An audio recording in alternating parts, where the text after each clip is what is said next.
timbers! Welcome, Buccaneers, to the Pixel Pirate Vlog. This is your host, the Pixel Pirate. Thanks for joining us today. Okay, well, some exciting news today. We have a gameplay video of Wasteland 2. For those of you that don't know what Wasteland 2 is, basically it's an RPG, top-down RPG, or isometric I should say. It is hex-based, and I believe it is turn-based combat as well. Yeah, I think it is. Basically, Wasteland, the original, was the predecessor to the Fallout series. Because Fallout used to be a top-down RPG. For you young'uns. It wasn't always an FPS shooter. So, the developers for Wasteland started a Kickstarter, and it got funded well and truly above what they wanted. And yes, this is the result. So I have some gameplay footage for you. It's actually right behind me right now as I speak.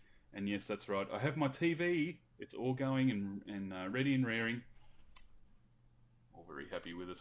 And I will show you some of this video that I'm showing you right now in a bigger screen, and you won't see my face and things. So here it is. So early on we promised customizable UI. You can drag each one of the modules around the screen to change its size or orientation by unlocking it. On the lower left we have the action bar.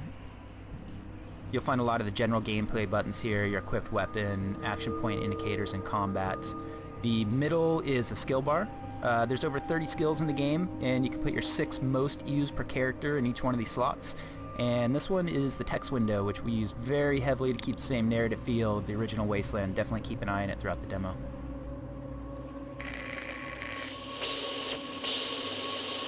Ag Center, this is Citadel Base. Be advised. Ranger Team Echo 1. Alright, so that was that. So it looks very interesting. I like the graphics and stuff like that, and I'm all for turn-based RPGs. Gotta love them. So that's that. If you want more information, you can go check out their Facebook page, which is ranger.hq. I don't know why they called it that. I guess Wasteland was already taken. And yeah, so facebook.com/rangerhq. Of course, I'll put that in the description. Alright, so there's a story over at Polygon. The Bohemia developers that were jailed in Greece have come out and finally spoken about their to what happened with them. Yes, so basically, if you don't know the story, the two developers from Bohemia who developed Arma 2, of which DayZ is a mod of, they went for a holiday in Greece and took a whole bunch of photos, thousands of photos of their holiday, several of which were of military bases, which, well,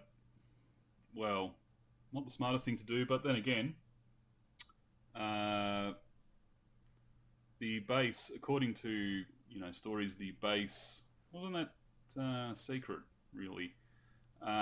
You can look it up, for example, on Google Earth, whatever you want, as close as you like, things like that. So, and also other people have taken photos of it before around the internet, for whatever reason, whether it was a part of a photo of a larger escape or whatever, I'm not sure. But they never got in trouble for any of that. So they got charged with espionage, and Martin Peslar, I think his name is, he came on to Polygon and talked about it. Now, he said that of the thousands of photos that they took, according to him, only something like 7 were of the military base. That they thought it was ridiculous charges at first, and thought nothing would come of it until it got deeper and deeper. That jail was not fun. I know, hard to believe, but jail wasn't fun. They said they got treated well by the staff, but that the other prisoners were not so nice. And basically, luckily, they said they did not, that no violence happened upon them, luckily. but that they did get bullied and various things did happen to them, aside from violence. And that also they felt extremely isolated. Funnily enough, being in a foreign country, you would probably feel that way, especially being in jail, not being able to speak the language and so on and so forth. But that, luckily for them, that they were put together in the cell or whatever. They didn't really specify, but that the two developers were able to sort of communicate and stuff like that, and that they were also able to communicate with their lawyer, and of course the letters that people sent them too. So if you if you sent a letter through their website, which I forget the name of right now, but it's almost irrelevant. They did get at least some of those, and that would sort of pick their spirits up, and at least no one had forgotten them. That was their main problem in jail, I guess. And that they have to go back to Greece if the investigation is completed and it goes to court. Then they have to go back because they live in the Czech Republic, and that's part of the EU. And that means they're under EU law. So the Czech Republic has no choice but to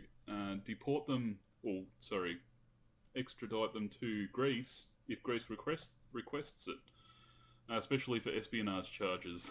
So they're going to go back willingly, they said. So who knows what will happen. A lot of people think that the charges will just end up disappearing and it'll sort of just all fade away and they'll never have to go back, and they were all trumped up and ridiculous anyway. So they did have to pay $5,000 each for bail.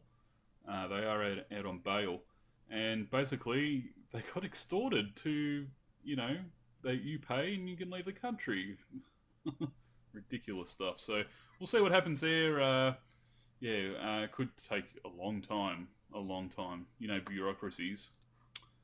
That's in more upbeat news. The Crytek CEO has come out and said that he wants to transition Crytek to free-to-play in 2 to 5 years. Which, wow, this is out of nowhere for me.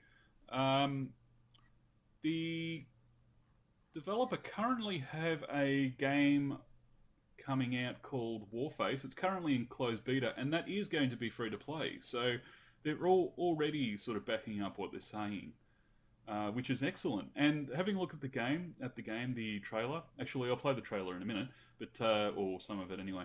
The game looks pretty cool. So let's just have a look at that quickly right now.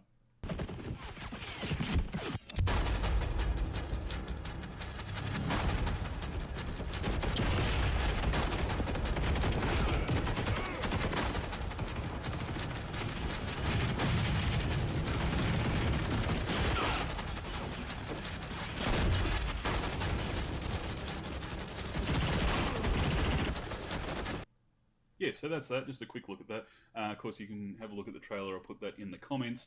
Let us know what you think about that one, because it looks quite interesting. So, one important thing that he said, not just that Crytek will be going to free-to-play, but they've got their eye on consoles and having the free-to-play stuff on there too, which for console people is awesome. Of course, I'm not a console person. I am firmly a PC person. Yes, I am of the master race. But that they that a AAA developer wanting to do free-to-play stuff, not just on PC but also on consoles, is pretty big news in my opinion. And hopefully other AAA developers will, go on the same bandwagon as them, if it's successful. That's the thing. Now, Crytek do have a lot on their shoulders taking this on, and as everyone knows, free-to-play games can fail just as easily as they can succeed.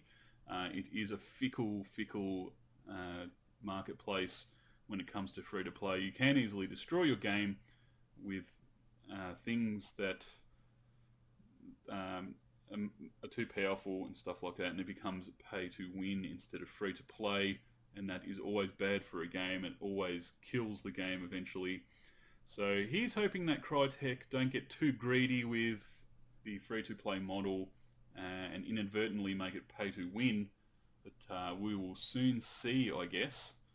And that is about it. So, thanks everyone for watching. This has been your host, the Pixel Pirate. If you got something to say about anything that I have mentioned, then please feel free to comment in the comments section.